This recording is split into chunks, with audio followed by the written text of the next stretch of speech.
2022 Russian test skate men. Just like pairs, men went as to be expected, but for very different reasons. And that the men competition was a hot mess. Um, but that's not just for the Russian men. The men's competition so far across the board internationally and in Russia have been pretty messy. I mean, starting off with Mikhail Kulyada, he was beautifully inconsistent. If raw talent won medals, then Kulyada would win all of the medals. However, because delivering when it counts often determine who's the loser and who's the winner, Kulyada still falls short. The rest of the men's performance was all over the place.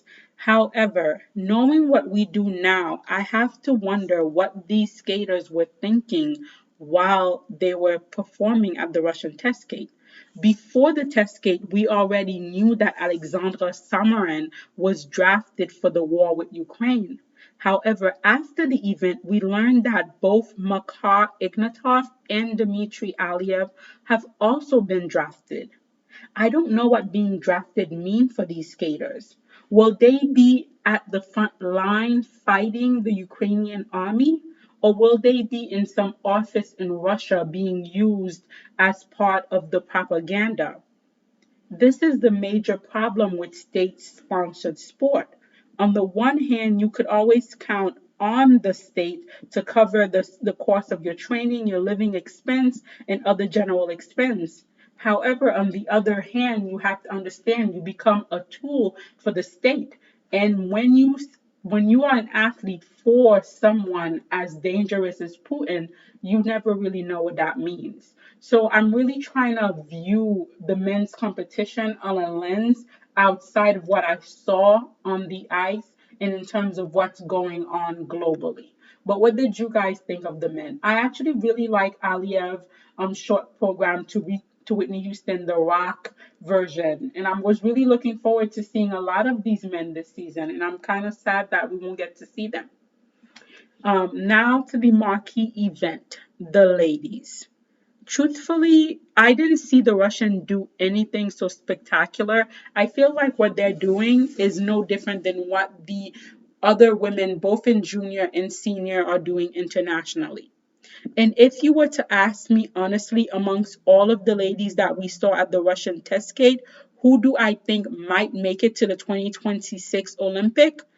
I would say maybe Sofia Muravia from Angels of Plushenko and Adelina Petrosian from Teamtutberidze. I feel maybe they have a 5% chance of making it. And these are not odds that I personally would bet on. I would go with Sofia Muravieva. Oh my gosh, this poor girl's name. Sophia M. Even though she will be 19 by the next Olympic, which is a very difficult age for women to get out of Russia, I feel like because she is being taught by Plushenko and he is using the Alexei Mishin jumping technique, and we know that technique can be used past puberty, I feel maybe she might have a small chance of lasting these 4 years. As for Adelina Petrosian, genetics may be her saving grace. As we all know, the Eteri and company technique only works on prepubescent 80 to 105-pound bodies.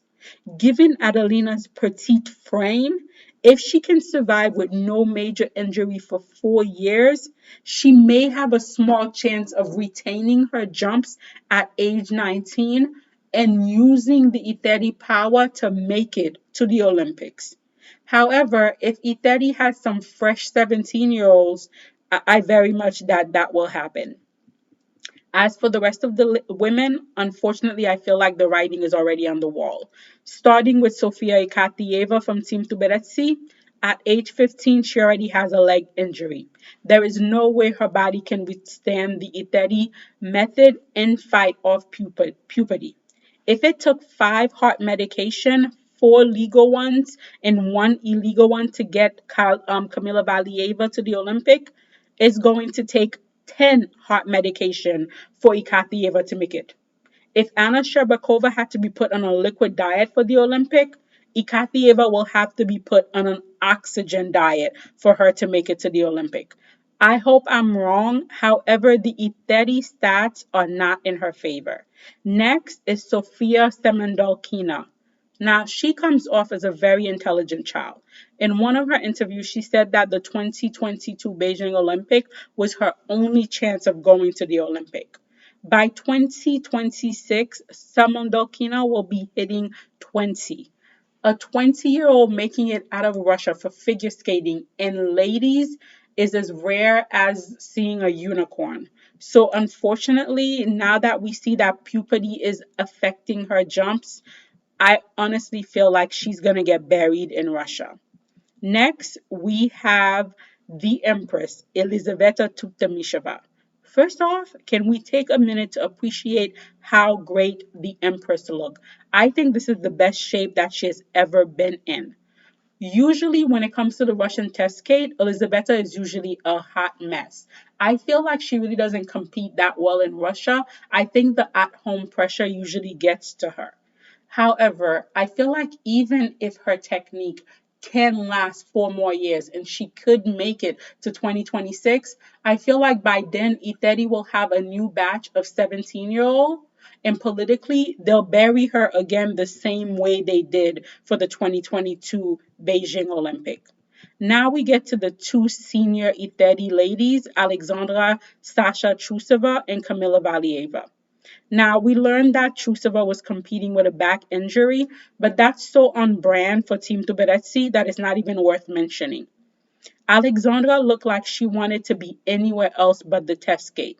I'm not surprised that Trusova left Eteri. What I'm surprised is that it didn't happen the second the medal ceremony was over. I'm surprised they were still coach and athlete after they left Beijing. I thought that relationship was over in Beijing. Now, of course, the Eteri ass kissers have already started the campaign of throwing the child under the bus. Of course, it's never the coaching team's fault. It's always the athlete is too lazy, the athlete is too ungrateful, the athlete is too rude. We're very used to their method and how they treat these athletes once they leave them. Lastly is Kamila Valieva. From the start, we already knew that Valieva was styled to be another Alena Zagitova. She was meant to peak at the Olympic, maybe hold on for a world title, then pretend she was going to come back for a year and a half, and then announce her retirement. Unfortunately, Valieva is not even going to get that. Instead, she is now known internationally as a drug athlete. And as to be expected, of course her jumps are gone. Without the drug, her body can no longer fight off puberty, and the technique she was taught was not one that was meant for a grown adult young woman's body. Regardless of the grandpa juice investigation, Kamila Valieva's career is over, which is why I cannot understand the decision that her parents made to allow Team Tuberidze to profit off this horrific moment in this child's life. The Hood program serves no purpose other than to force Camilla to relive her trauma. When I think of the fact that Eteri has a daughter and yet this is how she treats other people's children, I honestly believe that she doesn't see these kids as human beings.